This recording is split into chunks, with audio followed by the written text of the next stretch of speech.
Il était une fois dans la belle ville d'Iade un garçon nommé Tao, connu pour son comportement rude et irrespectueux envers les autres. Il se moquait souvent des personnes âgées et n'hésitait pas à maltraiter sa grand-mère, qu'il avait élevée après la mort de sa mère lors de l'accouchement. Bien que sa grand-mère ait essayé de lui inculquer des valeurs, Tao continuait de se comporter de manière destructrice, volant de l'argent et se mettant dans des situations difficiles qui nécessitaient des fonds pour le sortir de l'impasse.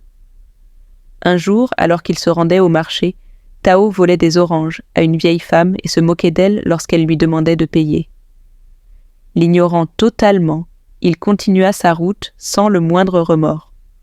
Ce comportement irrespectueux envers les autres se manifestait également envers un vieil homme qu'il se moquait en l'imitant, au point de faire des remarques cruelles sur sa démarche.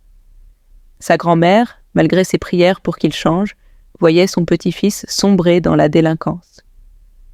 Un soir, Tao vola une petite somme d'argent que sa grand-mère avait économisée pour acheter de la nourriture et des médicaments. Quand elle l'accusa, il l'ignora et la méprisa, laissant sa grand-mère en larmes. Elle pria à nouveau pour que son cœur se transforme, mais Tao semblait indifférent à sa souffrance.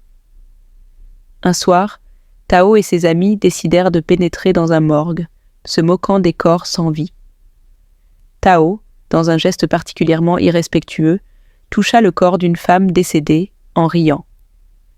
L'intendant du morgue, furieux, les avertit que les morts ne l'oublieraient pas. Mais Tao se moqua de lui et s'éloigna, pensant que rien ne pourrait lui arriver. Cependant, cette nuit-là, quelque chose de mystérieux se produisit. Tao, allongé sur son lit, sentit une froideur étrange dans la pièce et entendit une voix faible qui murmurait son nom. Terrifié, il chercha à parler, mais sa bouche était paralysée. Il se précipita dans la chambre de sa grand-mère, incapable de dire un mot, et elle, inquiète, tenta de le rassurer en priant pour lui. Mais rien ne semblait pouvoir soulager Tao de cette étrange malédiction qui l'enveloppait, et il passa la nuit dans un état de terreur, incapable de fuir cette étrange présence. Le lendemain matin, la nouvelle se répandit dans le quartier. Tao avait perdu sa capacité à parler. Ses amis, venus le voir après l'incident à la morgue, étaient pâles de peur. L'un d'eux murmura « Ce n'est pas normal, cet homme de la morgue nous avait prévenus. Je savais qu'on n'aurait pas dû y aller. » Mais ce n'était que le début du tourment de Tao. Chaque fois qu'il fermait les yeux, il voyait le visage de la femme morte, sa peau pâle et ses yeux vides fixant Tao, ses lèvres bougeant silencieusement. Les objets de leur petite maison commencèrent à bouger d'eux-mêmes.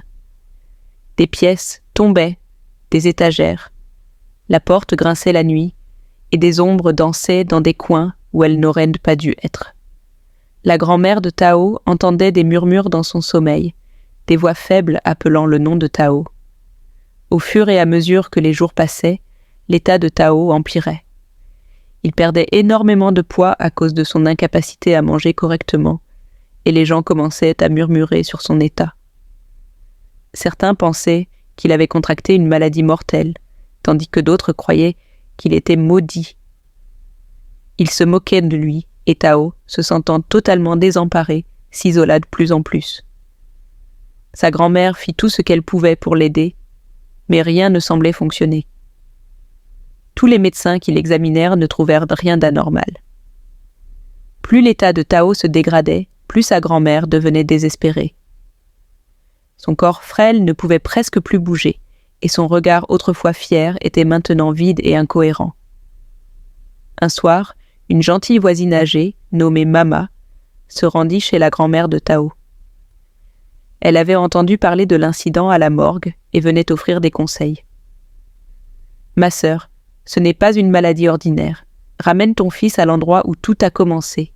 Les morts ne pardonnent pas facilement, » dit Mama d'une voix ferme, tandis que la grand-mère acquiesçait d'un signe de tête.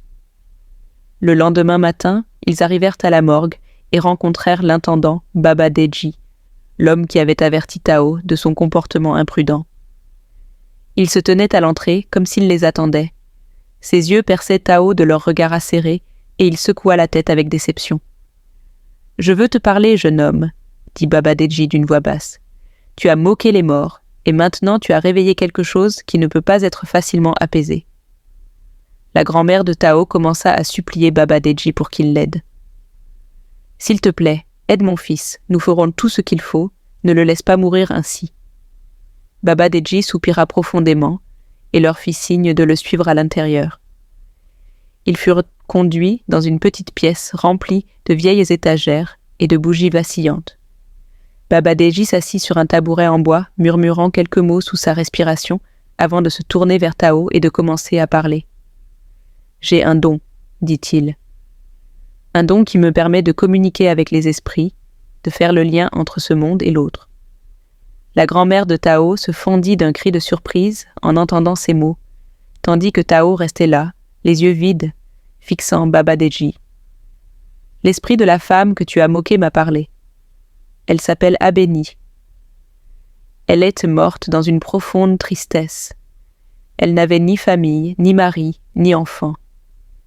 Elle est morte le cœur brisé, portant le poids de la solitude dans sa tombe. Son esprit ne trouve pas la paix parce qu'elle a été privée d'amour et de compagnie dans sa vie. » La voix de Baba Deji se fit plus grave. « Elle t'a choisi, Tao. Elle veut que tu sois son mari. » La grand-mère de Tao fut secouée de chagrin, plaçant sa main sur sa bouche, choquée. « Que veux-tu dire? Mon fils épousait une femme morte ?» Baba Deji acquiesça solennellement. « C'est la seule solution. L'esprit d'Abeni exige un mariage. Tao doit l'épouser, lui offrir une sépulture digne et rendre visite à sa tombe régulièrement, en tant que son mari. Ce n'est qu'alors que son esprit trouvera le repos, et seulement alors Tao sera libéré de cette malédiction. » La grand-mère de Tao éclata en sanglots, son corps frêle tremblant alors qu'elle serrait la main de son petit-fils. Tao, bien qu'incapable de parler, laissa échapper un bruit étouffé tandis que des larmes coulèrent de ses yeux. Avant de procéder au mariage spirituel, Baba Deji leur conseilla de rechercher la famille d'Abeni, si elle existait encore. Après plusieurs jours d'enquête dans la communauté et de discussions avec les anciens, il fut confirmé qu'Abeni n'avait pas de famille vivante. Elle était fille unique, abandonnée par des parents lointains et était morte seule, dans une petite chambre louée. Le poids de la solitude et de la trahison l'avait conduite à la tombe. Prenant conscience qu'il n'y avait personne pour bénir leur union, Baba Deji leur dit alors « Le mariage devait avoir lieu sans délai. » Sous la direction de Baba Deji, les préparatifs commencèrent. Une petite robe blanche fut placée sur le corps sans vie d'Abeni et ses cheveux furent ornés de fleurs. Tao, faible et tremblant, fut vêtu d'un abadar blanc, symbole de pureté et de soumission. Baba Deji entama la cérémonie, sa voix résonnant dans la froide pièce de la morgue. « Abeni, fille de la terre, tu n'es pas oubliée. Aujourd'hui, tu es honorée.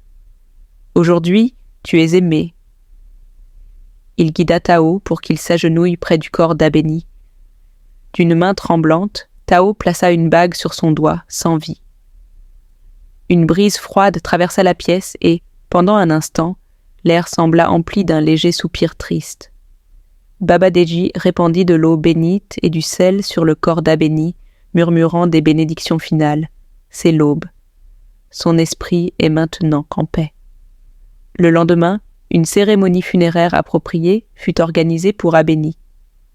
Un petit groupe de personnes y assista, mené par Baba Deji. Abeni fut enterré dans un cimetière tranquille à la périphérie de la ville. Bien que toujours faible, Tao, capable de murmurer quelques mots, se tint près de sa tombe. « Je suis tellement désolé, Abeni, pour t'avoir manqué de respect. Puisses-tu trouver la paix que la vie t'a refusée ?» Il déposa des fleurs blanches sur sa tombe et s'éloigna avec sa grand-mère, la tête basse. Baba Deji avertit Tao que bien qu'Abeni fût maintenant en paix, leur connexion demeurait à jamais. En tant que son mari, Tao avait l'obligation de visiter sa tombe de temps en temps, d'y déposer des fleurs fraîches et de murmurer des prières pour son âme. « Si tu négliges sa tombe, si tu oublies ta promesse, la malédiction reviendra, plus forte, dit Baba Deji. » Tao acquiesça solennellement, sachant qu'il ne pourrait jamais fuir cette obligation. Au fil des mois, Tao se transforma en une personne complètement différente. Il devint calme, humble et profondément respectueux des autres.